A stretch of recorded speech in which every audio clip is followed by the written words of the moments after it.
அடிக்கடி அவங்க ஆண்டவருக்கு சித்தம் இல்லாத காரியத்தை செய்து அடிமைகளாய் காணப்படுவார்கள். ஸ்தோத்திரம். பல யுத்தங்கள் கடந்து வரும். அப்பொழுது அவர்கள் யுத்தத்தில் அடிமைகளாகி சிறைப்பட்டு ஏராளம் பேர் அழிந்து போவார்கள். ஸ்தோத்திரம்.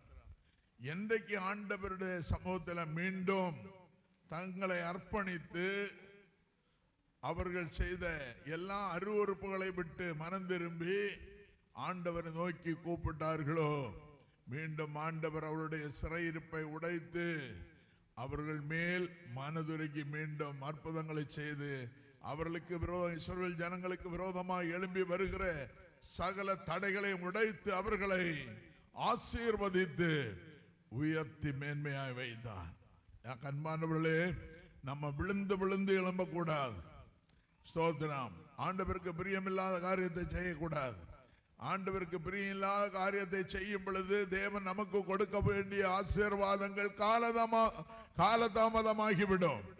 அதே போல் நாம் சென்றடைய வேண்டிய காரியத்தில் நாம் செயல்பட வேண்டிய காரியங்கள், நாம் சென்றடைய வேண்டிய ஆசீர்வாதங்களில் பின்னடைவை சந்திக்க வேண்டிய இருக்கும்.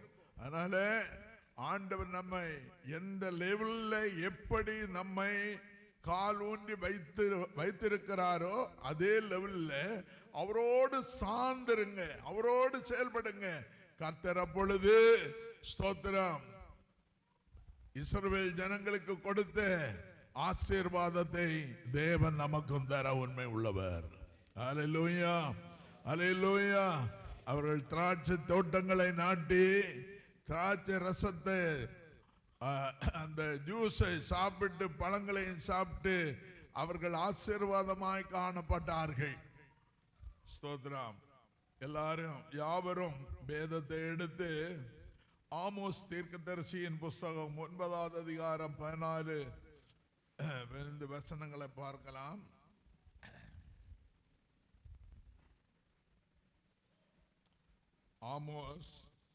ஆமோஸ் தீர்க்கதரிசியின் புஸ்தகம். என் ஜனமாகிய இஸ்ரவேலின் சிறையிருப்பை திருப்புவேன், அவர்கள் பாழான நகரங்களை கட்டி அவைகளில் குடியிருந்து திராட்சை தோட்டங்களை நாட்டி அவைகளுடைய பலரசத்தை குடித்து தோட்டங்களை உண்டாக்கி அவைகளின் கனிகளை புசிப்பார்கள். 15வது வசனம்.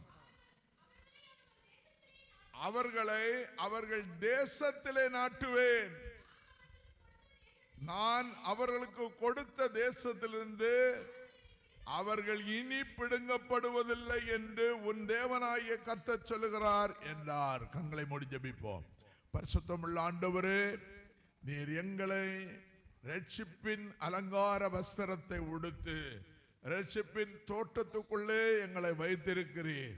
நாங்கள் அசைக்கப்படாதபடி நீர் கொடுத்திருக்கிற, நீர் வைத்திருக்கிற அந்த ரட்சிப்பின் தோட்டத்திலே ஆண்டவர் பலமிக்க ஒரு ஆசீர்வாதங்களை பெற்று ஆண்டவரே ஸ்தோத்திரம், வருகைக்கு என்று நாங்கள் ஆயத்தத்தோடு காணப்பட கிருபை செய்தருள வேண்டும் என்று இந்த வார்த்தைகளை எங்களுக்கு தெளிவுபடுத்தி தாருங்க.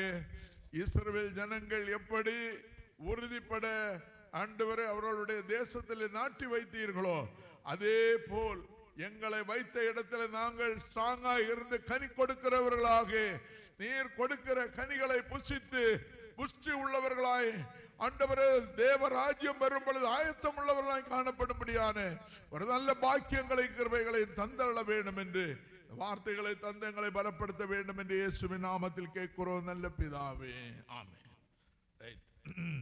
எல்லாரும் எடுத்துக்கொள்ளுங்க. ஆமோஸ் தீர்க்கதரிசியின் புஸ்தகம் 9வது அதிகாரம் 14-15 வசனங்கள். ஸ்தோத்திரம். என் ஜனமாகிய இஸ்ரவேலின் சிறையிருப்பை திருப்புவேன். ஸ்தோத்திரம். ஆண்டவர் சொல்றாரு, ஆண்டவர் அந்த நாட்களில இஸ்ரவேல் ஜனங்கள் அடிமைத்தனமாய் இருந்து அடிக்கடி ஆண்டவருடைய சித்தத்துக்கு புறமான காரியத்தை செய்து சோதரம் பெலிஸ்தியருடைய அடிமைகளாக பெலிஸ்தியருடைய படையெடுப்புக்கு அவர்கள் அடிமைத்தனமான ஒரு வாழ்க்கைக்கு நேராய் அவர்கள் கடந்து போனார்கள். எல்லாவற்றையும் இழந்தவர்களாய் காணப்பட்டார்கள்.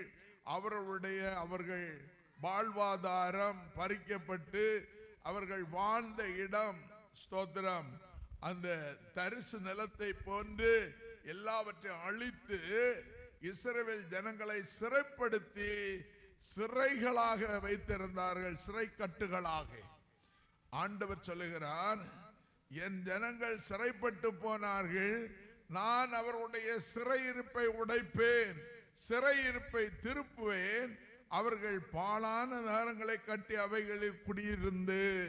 என்ன சொல்லப்பட்டு அவங்க குடியிருந்த இடத்தை எல்லாம் இந்த எதிராளியான சத்துருக்கள், பெலிஸ்தியர்கள், மோவாபியர்கள், அம்மோன் புத்திரர்கள், இப்படிப்பட்ட எதிராளிகள் அவருடைய வாழ்வாதாரத்தை கெடுத்து அவர்களுடைய ஸ்தோத்திர நகரங்களை முற்றிலுமாய் பாழாக்கி போடுவார்கள். மீண்டும் ஆண்டவர் என்ன செய்வார்? அதே இடங்களில் அவர்களை அந்த தேசத்தை பண்படுத்தவும் அதை வளமிக்க தேசமாய் மாற்றி அந்த தேசத்திலே அவர்களை நாட்டி அவர்களை ஆசீர்வதிக்க உண்மை உள்ளவராய் இருந்தார். அதே போலதான் ஆண்டவராகிய இயேசு, என் தேவனாகிய கர்த்தர், இந்த நாட்களிலே கர்த்தருடைய பிள்ளைகளாகிய நாம் அவருக்கு உண்மையாய் செவி கொடுக்கும் பொழுது, அவருக்கு கீழ்ப்படியும் பொழுது, அவருக்கு உண்மையாய் இருக்கும் பொழுது, ஆண்டவர் நம்மை வைத்திருக்கிற இடத்துல சத்துரு நமக்கு ஒருவேளை பலவிதமான சதிகளை செய்து நம்முடைய வாழ்வாதாரத்தை கெடுத்து நாம் வைத்த இடத்துல பல சோதனைகளை கொண்டு வந்து நமக்கு பல வழிகளிலும் சோத்திரம் வாழ்வாதாரத்தை கெடுத்தபடினால் மீண்டும் ஆண்டவர் சொல்கிறார், அதே இடத்துல உங்களை நாட்டி உங்களை வளமிக்க தேசமாய் மாற்றி அதே இடத்துல ஸ்தோத்திரம் நீங்கள் திராட்சை தோட்டங்களை ஏற்படுத்தி திராட்சை ரசத்தை குடித்து பழங்களை சாப்பிட்டு ஆசீர்வாதமாய் இருப்பீங்கன்னு சொல்லி ஆண்டவர் சொல்கிறார். இந்த நாட்களில் கர்த்தர் இந்த காரியத்தை நமக்கு செய்ய போறோம். ஒருவேளை நீ சிறைப்பட்டு போயிருக்கலாம். தேவன் ஆண்டவர் உங்களுடைய சிறையிருப்பை உடைப்பார். வாழ்க்கையில சோதனைகள், போராட்டங்கள், வியாதி என்ற சிறை, கடன் பிரச்சனையான சிறை, கையின் பிரயாசங்களில் சிறைப்பட்ட ஒரு வாழ்க்கை, செயல்பட முடியாத ஒரு வாழ்க்கை, இப்படிப்பட்ட சூழ்நிலையில கர்த்தர் உங்களுடைய சிறையிருப்பை உடைப்பேன் என்று சொல்லி இருக்கிறார். ஹல்லேலூயா, ஹல்லேலூயா. இஸ்ரவேல் ஜனங்களுடைய சிறை இருப்பை உடைத்து அவருடைய வாழ்வாதாரத்தை செழிக்க செய்த தேவன் அதே தரிசு நிலங்களை பண்படுத்தி அதே இடத்துல ஆண்டவர் அவர்களை செழிப்பான வாழ்க்கை கொடுக்க திராட்சை தோட்டங்களை ஏற்படுத்தி திராட்சை ரசமும் பழத்தை உண்டு அவர்கள் சந்தோஷமாய் வாழ்வதை போன்று கர்த்தர் நம்முடைய வாழ்க்கையை கர்த்தர் செழிக்க செய்து, எவைகள் எல்லாம் இழந்து போனீர்களோ, எவைகள் எல்லாம் வாழ்வாதாரத்தில் உங்களுடைய வாழ்க்கையில் ஒரு பின்னடைவை சந்தித்தீர்களோ, எவைகள் எல்லாம் சத்துருவால் வஞ்சிக்கப்பட்டீர்களோ, கர்த்தர் மீண்டும் உங்களுக்கு தந்து அதே இடத்துல நாட்டி உங்களை ஆசீர்வதித்து உங்களை ஸ்திரப்படுத்தி பலப்படுத்தி வலுவான வாழ்க்கை வாழும்படியான ஒரு கிருபையை கர்த்தர் நமக்கு தருவார். 15வது வசனம், அவர்களை அவர்கள் தேசத்திலே நாட்டுவேன். ஸ்தோத்திரம். சாசு பல வழியும் உங்களுடைய ஆசீர்வாதத்தை பிடிங்கி இருப்பான். மீண்டும் ஆண்டவர் சொல்றாரு, அதே இடத்துல உங்களை நாட்டுவேன். அல்லேலூயா, அல்லேலூயா. ஸ்தோத்திரம். அன்பானவர்களே, சாசு நமக்கு சத்துரு நமக்கு இருளை தான் காட்டுவான், இருளை இழுத்து கொண்டு போய் வைப்பான். நமக்குள்ள இருக்கிற தேவன் நித்திய வெளிச்சத்துக்குள் நடத்துகிற சர்வ வல்லமுள்ள தேவன். அல்லேலூயா. உலகத்தில் உள்ளவைகளை காட்டிலும் நாம் ஆராதிக்கிற கர்த்தர், நாம் ஆராதிக்கிற தேவன் உலகத்தில் உள்ளவைகளை காட்டிலும் பெரியவராய் இருக்கிறவா, மரணத்தை ஜெயித்தவராய் இருக்கிறார், சாசை வென்றவராய் இருக்கிறார்.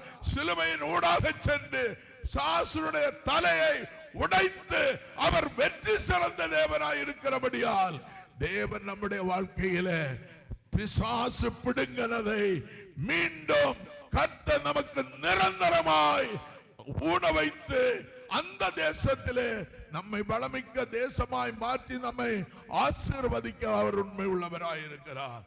அவர்களை அவர்கள் தேசத்திலே நாட்டுவேன், நான் அவர்களுக்கு கொடுத்த தேசத்திலிருந்து அவர்கள் இனி பிடுங்கப்படுவதில்லை.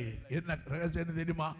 கர்த்தருடைய பார்வை நம்மேல் பதிந்திருக்கிறபடியால் இனி அந்த தேசத்திலிருந்து பிசாசு பிடுங்க மாட்டான். ஹல்லேலூயா. பிசாசை பார்த்து சத்துருவை பார்த்து சொல்லுங்க, ஏ சத்துருவே, என் கர்த்தர் எனக்கு வெளிச்சமா இருக்காரு, நீ இருள கொண்டு போய் வைக்கலான்னு பாக்குற, என் ஆசீர்வாதத்தை பிடுங்கலான்னு பார்த்துட்ட, ஆனா தற்சமயம் பிடுங்குற மாதிரி காணப்படுகிறோம்.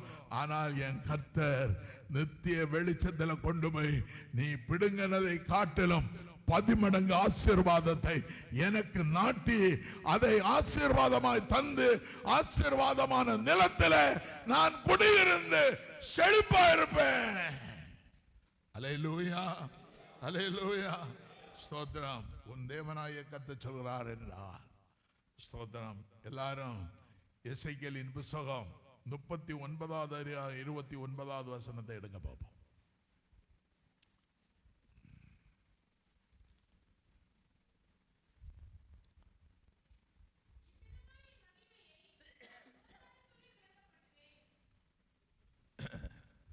எசேக்கியேல் 39:29. நான் இஸ்ரவேல்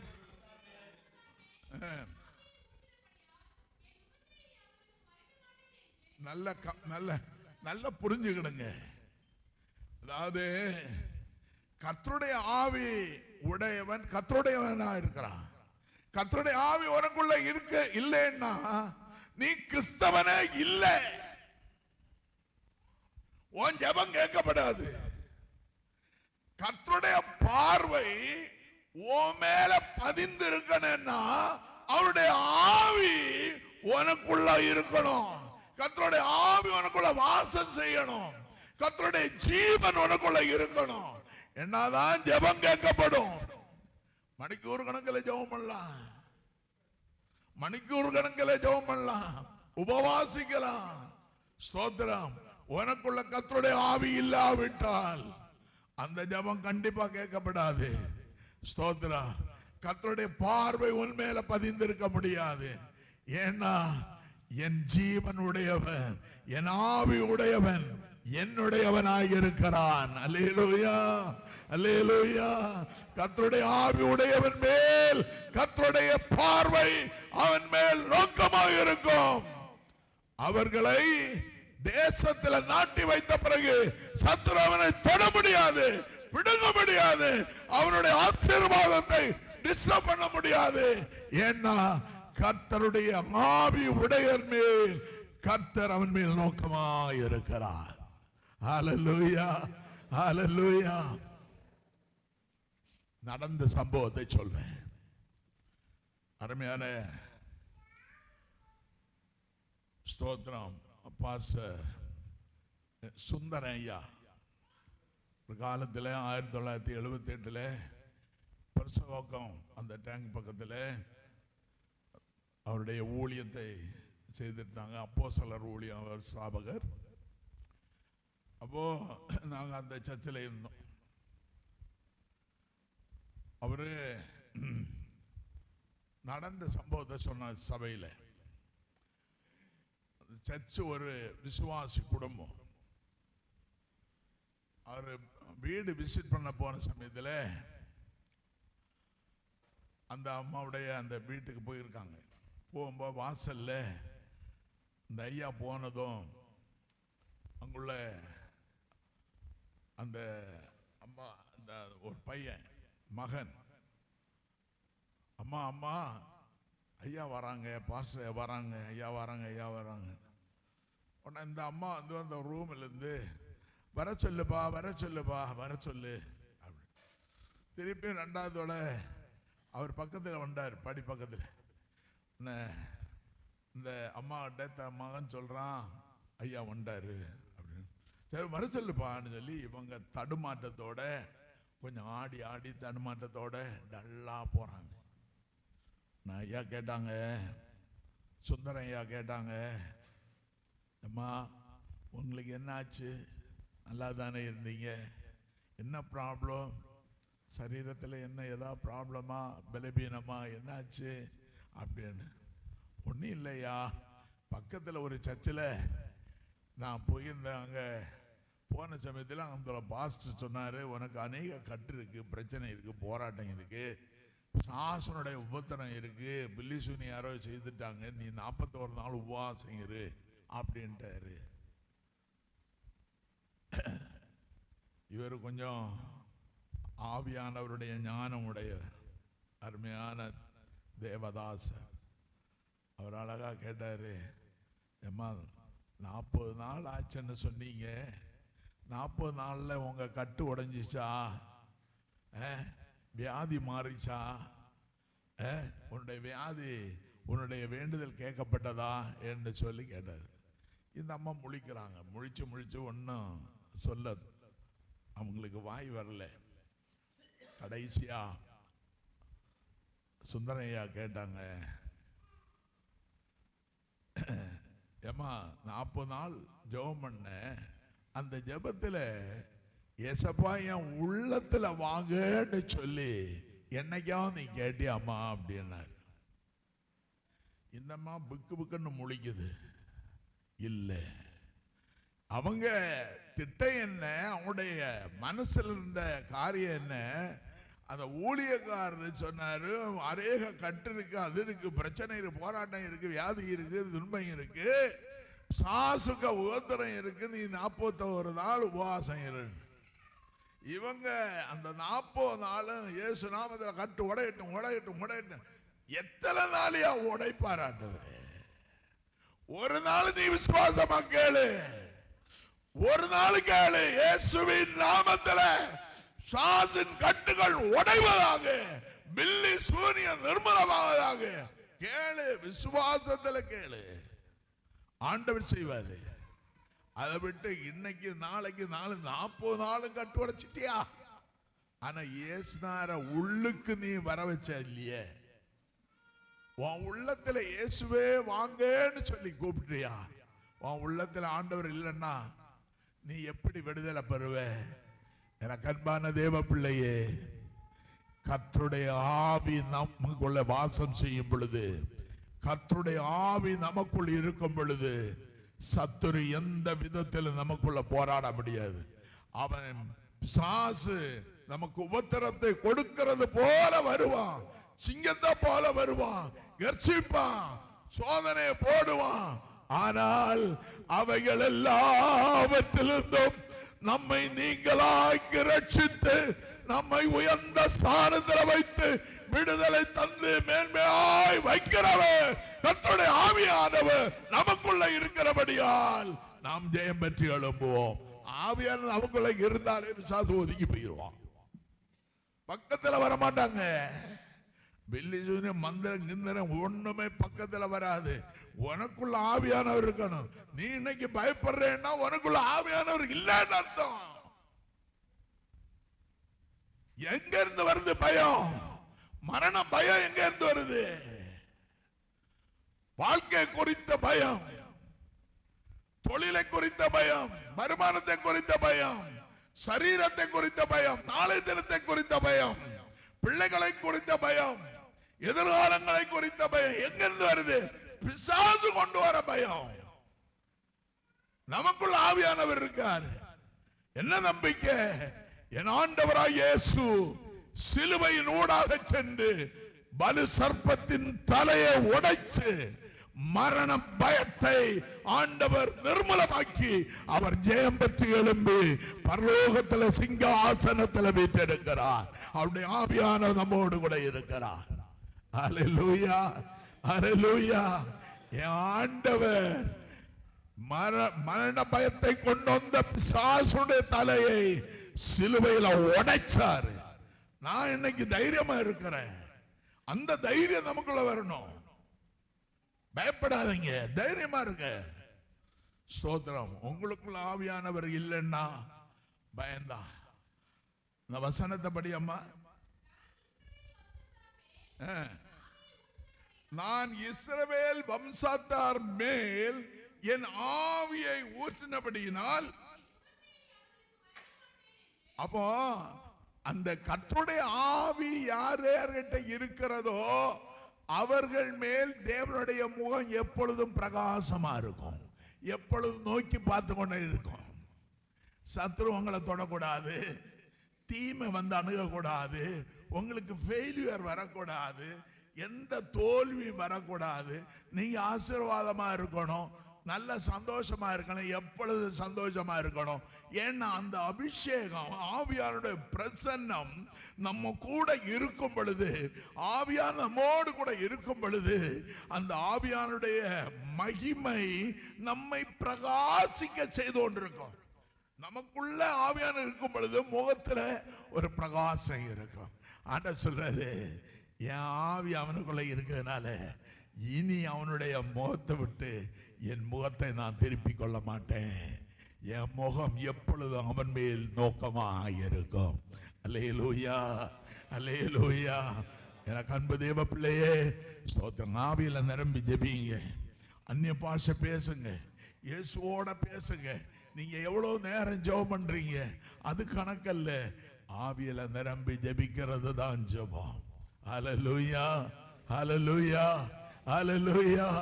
ஸ்தோத்திரம். நாள் கணக்கில் உபாசித்து ஜெபிக்கிற ஜெபம் இல்ல, நீ ஆவியில நிரம்பி ஜெபிக்கும் பொழுது, ஆவியில நிரம்பி அந்நிய பாஷைகளோடு ஆண்டவரோடு நெருக்கமா இருந்து பேசி ஜெபிக்கிற ஜெபம் உன்னுடைய வாழ்க்கை. நீ ஏறெடுத்து ஜெபிக்கிற அத்தனை வார்த்தைகளையும் கர்த்தர் உடனே கொடுப்பார். அல்லேலூயா, அல்லேலூயா. ஸ்தோத்திரம். எசேக்கியேல் 12வது அதிகாரம் 28வது வசனத்தை படிங்க. எசேக்கியேல்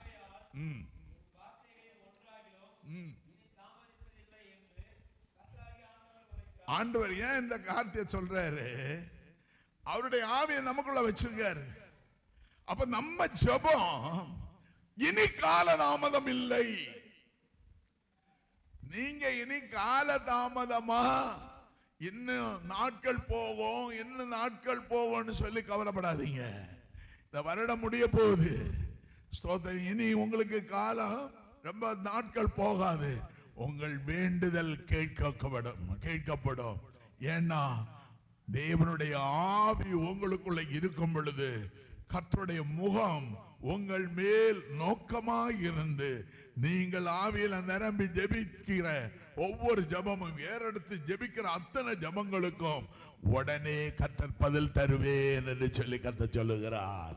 அல்லேலூயா, அல்லேலூயா. ஆண்டவர் பதில் கொடுப்பாருங்க. நீங்க ஆவியில நிரம்பி ஜெபம் பண்ணி பாருங்க, ஜெபம் பண்ணுங்க. சும்மா ஏதோ பேருக்கு ஜெபம் பண்ணாதீங்க, ஆவியில நிரம்பி ஜெபம் பண்ணுங்க. ஸ்தோத்திரம். ஆண்டவர் சொல்ல, நான் இனி கால தாமதம் பண்ண மாட்டேன். என் பிள்ளைகள் ஆவியில நிரம்பி ஜெபிக்கும் பொழுது, என் ஆவி உடைய பிள்ளைகள் ஜெபிக்கும் பொழுது அவங்களுடைய ஜெபம் வார்த்தைகளை கேட்டு கால தாமதமின்றி நான் பதில் கொடுப்பேன். அதானே சொல்லுது வசனம். சத்தமா படிங்கப்பா.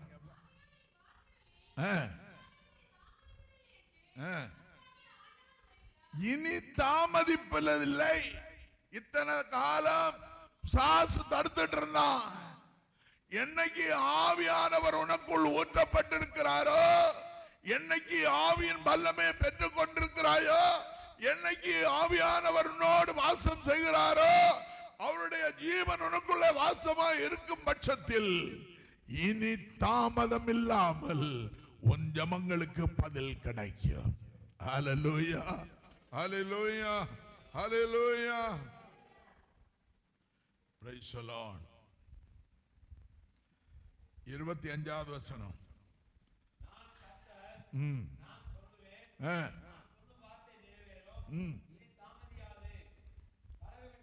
ஆண்டவர் சொல்றாரு, நான் கர்த்தரப்பா, நான் உன்னை படைத்த தெய்வம். இனி கால தாமதம் இருக்காது. நான் சொல்றத நான் நிறைவேற்றுவேன். நான் சொல்றது உண்மை.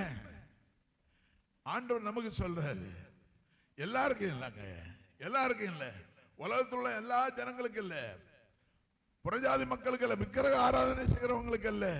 நீ ஆவியோடு உண்மையோடு ஆராதிக்கிற உன்னதமான கடவுளுக்கு நீ உண்மையா இருந்து ஆராதிக்கும் பொழுது, அவருடைய ஜீவன் நமக்குள்ள இருக்கும் பொழுது, அவருடைய ஆவி நமக்குள்ள இருக்கும் பொழுது, ஆண்டவர் சொல்லுகிறார், நான் உனக்கு சொல்றது உண்மை, இனி கால தாமதம் ஆகாது, நான் சீக்கிரமா உனக்கு அற்புதம் செய்வேன், உன் வேண்டுதல் கேட்கப்படும். அல்லேலூயா. அடுத்த 26வது வசனத்தை படிப்பா.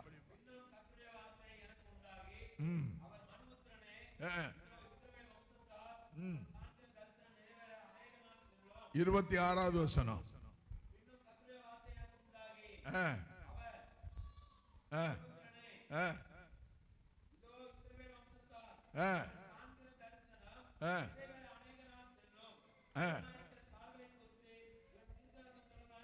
கவனிங்க, அதாவது தீர்க்க தரிசனம் உரைக்கப்பட்டது. இந்த வருஷமும் ஆண்டவர் வாக்குத்தத்தத்தை கொடுத்தாரு, சில தீர்க்க தரிசனங்கள் உரைக்கப்பட்டது. என்றாலும் அதன்படி இன்னும் நிறைய பேர் ரீச் ஆகலன்னு வைங்களேன். அந்த அந்த காலங்கள் கொஞ்சம் டிஸ்டன்ஸ் இருக்கு. ஆண்டவர் சொல்றாரு, என் ஆவியை உனக்குள்ள ஊற்றி இருக்கேன், என் முகம் உன் மேல நோக்கமா இருக்கு, நீ ஏறெடுத்து ஜெபிக்கிற ஜெபத்துக்கு இனி காலதாமதம் இல்ல, தீர்க்க தரிசனம் தூரமா இருக்கும். ஆனா தீர்க்க தரிசனத்தை நம்பு, ஆனா தீர்க்க தரிசனம் உடனே நிறைவேறும் என்று சொல்லி அல்ல, கர்த்தருடைய ஆவி உடையவனுக்கு கர்த்தருடைய முகம் அவன் மேல் பிரகாசிக்க செய்யும், அவன் மேல் நோக்கமாக இருந்து அவன் ஜெபிக்கிற ஜெபத்துக்கு உடனே பதில் கிடைக்கும். தீர்க்க தரிசனம் சபைக்கு ஆண்டவர் கொடுப்பார். அது சில ஆட்களுக்கு காலதாமதம், சிலது உடனே கிடைக்கும். ஆண்டவர் என்ன சொல்றாரு, தூரமா இருக்கப்பா, அந்த காரியம் ரொம்ப தூரமா இருக்கு, நான் செய்கிறது உடனே செய்வேன், என்ன விசுவாசி, நான் பொய் அல்ல, உண்மையே சொல்றேன். ஹல்லேலூயா, ஹல்லேலூயா, ஸ்தோத்திரம். யோசுவாவின் புத்தகம் 3வது அதிகாரம் 5வது வசனம். யோசுவாவின் புத்தகம்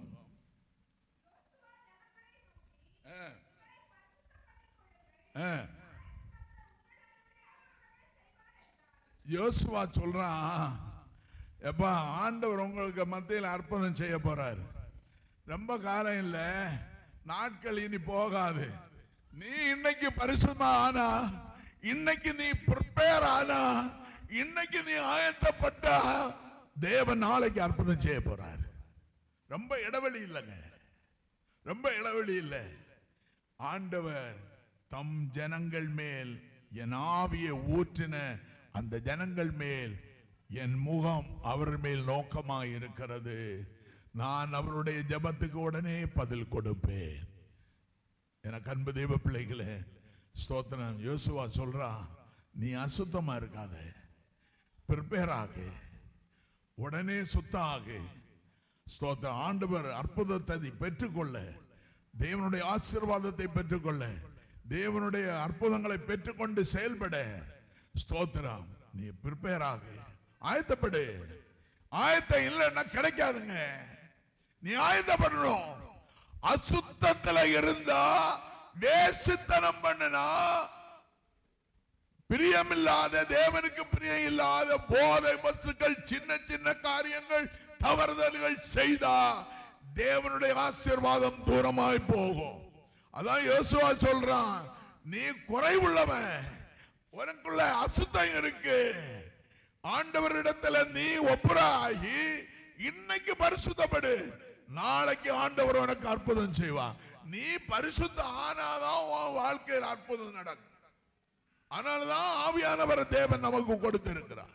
நீ பரிசுத்தப்படுத்துறதுக்கு, உனக்குள்ள பாவம் பிரவேசிக்காம இருக்கிறதுக்கு தான், உன்னுடைய ஜெபம் உடனே பதில் கிடைக்கும்படிதான் தேவனுடைய ஆவியை நமக்குள்ள ஊற்றி இருக்கிறார்.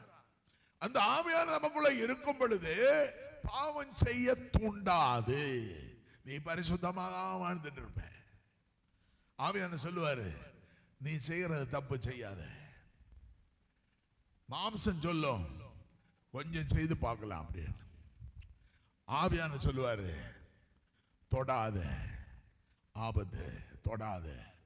தொடாத. அதுக்கு பிறகு தொட முடியுமா? கர்த்தர் தெளிவா எச்சரிப்போட பேசுவார். ஸ்தோத்திரம். அவருடைய ஆவி உடையவர்களுக்கு தேவன் எச்சரிப்பா பேசுவார், கரெக்டா பேசுவார். ஸ்தோத்திரம். அதாவது இஸ்ரவேல் ஜனங்களுக்கு ஆண்டவர் ஒரு வாக்குத்தத்தம் கொடுக்கிறார். பிராமிஸ் பண்ணி பாலும் தேனும் ஓடுற கானான் தேசத்தில் உங்களை கொண்டு போய் விடுவேன் அப்படின்னு. அது எல்லாருக்கும் நமக்கு தெரிந்த உண்மை. ஆனால் அதில் முக்கியமான ஒரு ரகசியம் என்னன்னு தெரியுமா? கானான் தேசம் கரடு முரடான கடினமான ஒரு தேசம். அதுக்குள்ள இருந்தவங்க எல்லாம் கடினமானவர்கள். நான் அந்த ரொம்ப டீட்டெயில்ஸா போகல, சுருக்கமா சொல்றேன். ஆனா ஆண்டவர் பாருங்க, இஸ்ரவேல் ஜனங்கள் மேல எவ்வளவு அன்பு வச்சிருக்காரு பாருங்க. அவர் சொன்ன காரியத்தை கரெக்டா செய்யறாரான்னு பாருங்க. அவர் இரக்கமுள்ள ஆண்டவர், ஆனா சர்வ வல்லமுள்ள தேவன், பயங்கரமான தேவன். அவர் என்ன செய்தாரு? அங்க இருந்த ஜனங்களை, யாரு? அந்த பாலும் தேனும் ஓடுற கானான் தேசம்னு சொல்றாரு ஆண்டவர். அந்த கானான் தேசத்துல கரடு முரடான தேசம், முரட்டாட்டமான ஜனங்க. அந்த ஜனங்களை வச்சு என் பிள்ளைகள் எகிப்தில அடிமைத்தனமா இருக்கிறாங்க, அடிமைகளா இருக்கிறாங்க, இனி அவர்களை அடிமைகளா நான் வைக்க மாட்டேன், அவங்கள கொண்டு வர போறேன், இந்த தேசத்துல தான் வைக்க போறேன். அதனால கானான் தேசம் ஆசீர்வதிக்கப்பட்ட தேசமா மாறணும். அதுக்கு அங்க அதுல இருந்த அந்த ஜனங்களை வச்சு எல்லாவற்றையும் ரெடி பண்ணி கரடு முரடெல்லாம் சரி செய்து நல்ல பால் தேன் ஓடுற கானான் தேசம்னு சொன்னா பெரிய பெரிய கொலை, அதாவது ஸ்தோத்திரம், திராட்சை பழ கொலை எத்தனை பேர் தூக்குவாங்களாம். அவ்வளவு வளமிக்க தேசமா ஆண்டவர் மாற்றிட்டாரு. ஆனா அது பக்கத்துல போறதுக்கு முன்னால ரிப்போர்ட் கொடுத்தான் பாருங்க. இங்கிருந்து போறவங்க, கோத்திரங்கள்ல போறவங்க ரிப்போர்ட் கொடுத்தது ராங்கா கொடுத்துட்டாங்க. ஆனா உண்மையா உள்ளுக்கு போய் பார்த்து இப்போ ஜோசுவா கடந்து போய் பார்த்த பிறகு அந்த தேசத்துல அழகா தங்கலாம், அழகான தேசம், ஆசீர்வாதமா இருக்கும் அப்படின்னு சொன்னதும் ஸ்தோத்திரம், ரொம்ப சந்தோஷப்பட்டாங்க. எனக்கு அன்பு தேவ பிள்ளைகளே, ஆண்டவர் நல்லா புரிஞ்சுக்கிடுங்க. அவர் வாக்கு தத்தம் சொன்னவர் உண்மை உள்ளவர். வாக்கு தத்தங்களில் அவர் உண்மை உள்ள தேவனாய் இருக்கிறபடியால் அந்த வாக்கு தத்தத்தில் கரெக்டா இருந்து, நல்ல கவனிங்க, கஷ்டமான இடத்துல தள்ளி விட மாட்டாரு. அவர் சொன்னதை கரெக்டா செய்வார். ஸ்தோத்திரம். கரெக்டா செய்கிற தேவன் நம்முடைய தேவன். ஆனா அந்த ஜனங்க நடத்திட்டு போன ஜனங்க எல்லாம் குறையுள்ள ஜனங்க தான், சாப்பிட்டுட்டே முறுமுறுப்பாங்க. அப்படிப்பட்ட ஜனங்க ஸ்தோத்திரம், நல்லது சொல்ல மாட்டாங்க. இப்போ இருக்கிறாங்க சபையில், இந்த சபை நம்ம சபை மக்கள் தங்கம், அன்பானவர்கள். ஸ்தோத்திரம். நிறைய சபைகள்ல, எல்லா சபைகளையும் தான் ஸ்தோத்திரம் இப்படி சாப்பிடுவாங்க. கர்த்தருடைய வார்த்தை நல்லா சாப்பிடுவாங்க, ஆகாரம் சாப்பிடுவாங்க, நல்ல வார்த்தை கேட்பாங்க, பின்னால பேசிட்டே போவாங்க. ஸ்தோத்திரம். பின்னால என்ன பேசுவாங்கன்னு தெரியுமா? அந்த ஆள் கிடக்கிறாரு மொட்டத்தில், அவர் கிடக்கிறாரு, அவருக்கு எங்க தெரியும் அப்படின்னுவாங்க. ஸ்தோத்திரம். அதாவது இந்த வாத்து முட்டை போடும், அந்த முட்டை போடுற வாத்துக்கு தான் நான் வழி தெரியும் என்ன ஒரு பழமொழி சொல்லுவாங்க. இந்த ஊழியக்காரனுக்கு இருக்குது பாரு வேதனை, கொஞ்சம் நஞ்சம் இல்லை. ஆண்டவர் கிட்ட அழுது புலம்ப வேண்டிய இருக்கு சில நேரங்களில். ஸ்தோத்திரம், ஸ்தோத்திரம், ஸ்தோத்திரம். ஒரு குற்றம் இல்லாத, அதாவது ஸ்தோத்திரம், எந்தவித கபடி சூடு இல்லாம ஆண்டவரே என்ன பாக்குறீங்கன்னு சொல்லி இந்த ஊழியத்தை செய்யும்போ நிறைய ஊழியங்கள், ஏன்னா பிசாசு தூண்டி விடுவான். அதான் இந்த இஸ்ரவேல் ஜனங்க கடந்து வந்தாங்க இல்லையா, நல்ல வனாந்தரத்துல நல்லா சாப்பிட்டாங்க.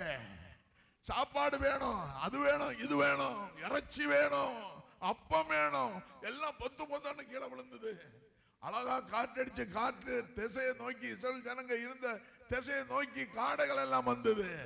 எல்லாம் எடுத்து நல்லா சாப்பிட்டாங்க. சாப்பிட்டு வாயில சாப்பிட்டு இறக்குறதுக்குள்ள முறுமுறுத்தாங்க. சாப்பிட்டுட்டே முறுமுறுத்தாங்க. ஆண்டவர் வச்சாராப்பு. சும்மா விடல, சும்மா விடல. மோசே அழைச்சு சொன்னாரு, இந்த ஜனங்க வணங்காத கழுத்துடையவர்கள், இவங்களை நான் சும்மா விட மாட்டேன். வனாந்தரத்தில் கொள்ளிவாய் சர்ப்பம், வனாந்தரத்தில் பயங்கரமான சூழ்நிலை, எதிராளிகளுடைய சூழல் எல்லாவற்றையும் செத்து மறைஞ்சாங்க நிறைய. சோதரம். ஆனாலும் அவர் வாக்குத்தத்தம் சொன்னவர், அவர் வாக்குத்தத்தத்தில் உண்மை உள்ளவர், அவர் வாக்கு மாறாதவர். அழாக கொண்டு போய் சேர்ப்பேன்னு சொல்லி கரடு மருடான தேசத்தில் கண்ணா சேர்த்தாரு. அங்க இருந்த ஜனங்களை வச்சு பண்படுத்தி நல்ல சுத்தம் பண்ணி நல்ல பாலும் தேனும் ஓடுற காணான் தேசமா மாற்றி அங்க கொண்டு போய் குடி உட்கார வைக்கிறாரு. அவர் சொன்னா செய்வாரு. நம்ம தெய்வம் அன்புள்ள கடவுள், அழகாக செய்தார். ஸ்தோத்திரம். அன்பானவர்களே, யோசுவாவை பார்த்து சொன்னார். ஸ்தோத்திரம். யோசுவா சொல்றான் ஜனங்களை பார்த்து, ஏன்னா அவன் வணங்காத கழுத்துடையவன், தேவனுக்கு பிரியமில்லாத காரியத்தை செய்தான், தேவனுடைய ஆசீர்வாதத்தை பெற்றுக்கொள்ளணும். அதான் யோசுவா கூப்பிட்டு சொன்னான், பயணம் ஸ்டார்ட் பண்ண போறேன், பயணம் ஆரம்பிக்க போகுது, பாலும் தேனும் ஓடுகிற கானான் தேசம் அருகாமையில் வந்துட்டு, நீ இன்னைக்கு ப்ரிப்பேர் ஆகப்பா, இன்னைக்கு ஆயத்தப்படு, ஆண்டவருடைய ஆசீர்வாதம் பக்கத்துல இருக்கு, ஆண்டவர் ஒன்னு ஆசீர்வதிக்க, தேவனுடைய அற்புதங்களை பெற்றுக்கொள்ள நாளைக்கு ஆண்டவர் அற்புதம் செய்ய போறாரு. இன்னைக்கு நீ சுத்தம் ஆகு, ப்ரிப்பேர் ஆகு, பரிசுத்தப்படு. ஆண்டவர் சும்மா செய்ய மாட்டார். அசுத்தமா இருந்தா, தேவனுக்கு பிரியமில்லாத இடத்துல இருந்தா ஆண்டவர் ஆசீர்வதிக்க மாட்டார். தேராக பொம்மைகளை செய்தெடுத்து வித்துட்டு இருந்தான். ஆபிரகாம் அங்க இருந்து அங்க வச்சு ஆசீர்வதிக்கலாம் இல்லையா? அந்த இடத்துல தகப்பனார் செய்ய பொம்மை, அந்த விக்கிரக ஆராதனை எல்லாம் தேவனுக்கு பிரியமில்லாத காரியம். ஆண்டவர் ஆபிரகாமை முன்குறிச்சாரு. ஆபிரகாம ஆசீர்வதிக்கணும், அவருடைய சந்ததி பூமியில பலத்திருக்கணும், தூளை போல பலி இருக்கணும், மணலை போல பலி இருக்கணும். அதனுடைய தேவனுடைய திட்டம். அந்த திட்டத்தை ஆபிரகாமில நிறைவேற்றுவதற்கு ஆண்டவர் தனியா அழைச்சாரு.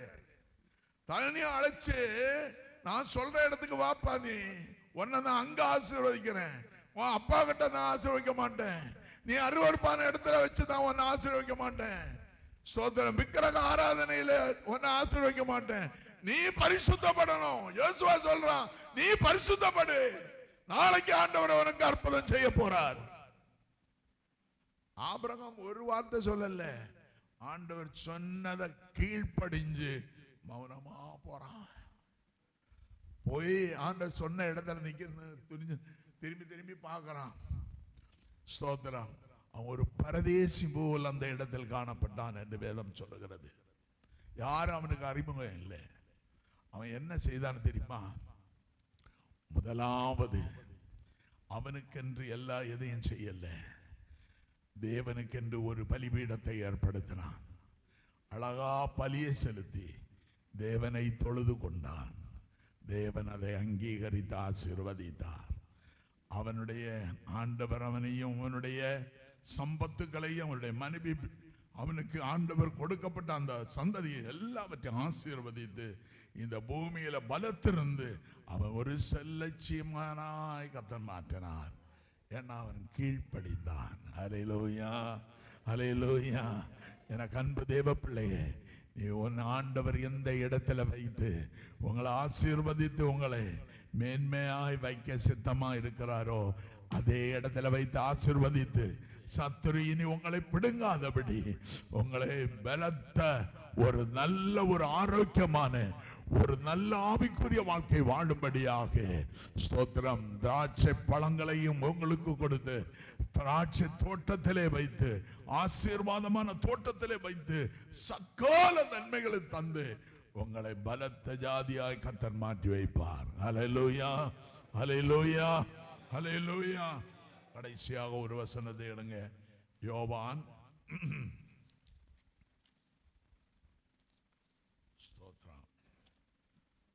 11வது அதிகாரம் 22, 23 வசனத்தை படிங்க. மார்த்தாள் தேவனிடத்தில் கேட்டுக்கொள்ளுகிறது எதுவோ,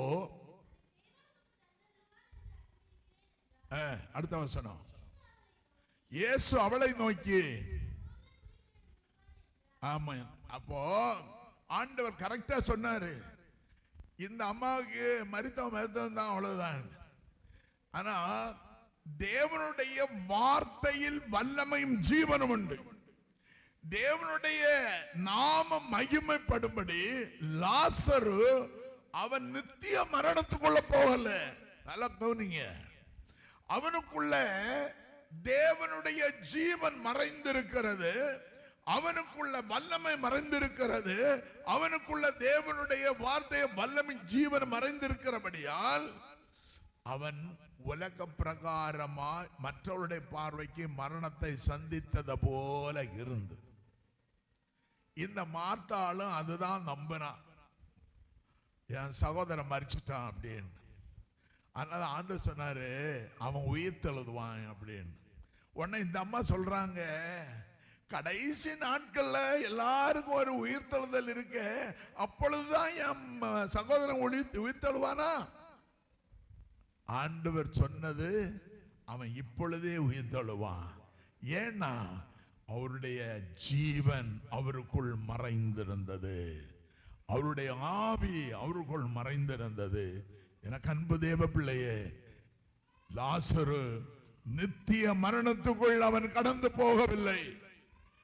கர்த்தருடைய பிள்ளைகள் அவரை விசுவாசிக்கிறவர்கள் மரித்தாலும் பிழைப்பார்கள் என்று சொல்லி என்ன காரணத்தோட சொன்னாரு? ஸ்தோத்திரம். அவர் உயிர் தழுதலில் நாமும் அவரோடு கூட பிரவேசிப்போம். ஒருவேளை நம்முடைய மரணங்கள் சரீர பிரகாரமாய் ஒரு களைதலை உண்டாக்கினாலும் நித்தியமாய் இயேசுவோடு கூட வாழ போகிறோம். ஹல்லேலூயா, ஹல்லேலூயா. அதுக்காக தான் தேவனுடைய மரணத்தை, இயேசு கிறிஸ்துவினுடைய மரணத்தை நமக்குள் நாம் சுமந்து கொண்டிருக்கிறோம். நாம் சுமந்து கொண்டு இருக்கிறவர்களாய் காணப்படுகிறோம். அதனால எப்ப வந்தாலும் ஆண்டவரோடு கூட நித்தியத்தில் எழுந்திருப்போம், அவரோடு கூட காணப்படுவோம் என்ற ஒரு நிச்சயம் நமக்குள்ள இருக்கு. ஏன்னா அவருடைய ஜீவனை, அவருடைய மரணத்தை நாம் சுமந்து கொண்டிருக்கிறோம். அல்லேலூயா, அல்லேலூயா, அல்லேலூயா. எனக்கு அன்பு தேவ பிள்ளைகளே, இஸ்ரவேல் ஜனங்களை பார்த்து ஆண்டவர் சொன்னார், என் ஜீவனை, என் ஆவியை அவர்களுக்குள் ஊற்றினபடியால் இனி அவர்களுடைய முகத்தை விட்டு என் முகத்தை நான் திருப்ப மாட்டேன். என்னுடைய அவர்கள் வேண்டி நிற்கிற காரியங்கள், ஜபத்தினூடாக கேட்கிற அத்தனை காரியங்களுக்கும் உடனே பதில் கொடுப்பேன். இனி கால தாமதமின்றி பதில் செய்வேன், நான் கர்த்தர் என்று சொல்லி உரைத்தார். அதே வாக்கியம் ஆவியில நிரம்பி, அவருடைய ஜீவன் நமக்குள்ள இருக்கு, ஆவியான நமக்குள்ள இருக்கார். ஆவியில நிரம்பி ஜெபிக்கும் பொழுது கர்த்தர் உங்களுக்கு உடனே பதில் தருவார். இனி கால தாமதம் இல்லை. இந்த வருஷம் முடிய போகிறது.